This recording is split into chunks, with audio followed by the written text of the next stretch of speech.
जवळपास 2 महिने होत आले जातात या सगळ्या प्रकरणाला, पण अजूनही एक कृष्णा आंधळे का सापडत नाही? हो दादासाहेब एक नाही लय ये पळीला वाटतं ये ठोकायला पाहिजे हो.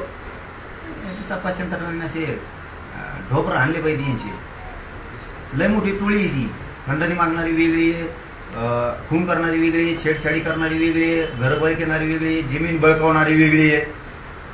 आणि या पैशाचा या असल्या डाके टाकून चोऱ्या चट्टे करून खंडण्या मागून पैसे कमवून राजकारणात मजा वाटली नासायला, गाड्या घोड्या मोठमोठ्याला घ्यायला लय गोड लागत होतं.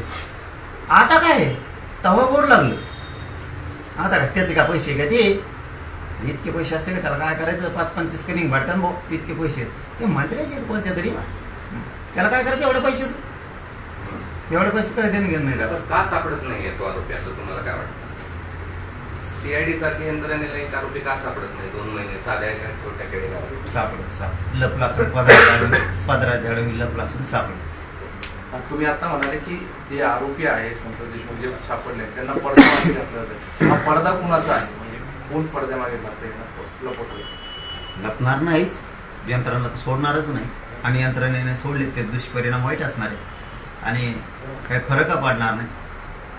पण टोळी आहे आणि लय मोठी. कोण सांगतो? अरे हे समजा याची म्हणा त्या धनंजय त्या मुंडे, म्हणजे धनंजय मुंडे आरोपीला लपवत आहे असं म्हणायचं. मग टोळीत त्याची आहे, लग्नावरून टोळीत त्याची आहे.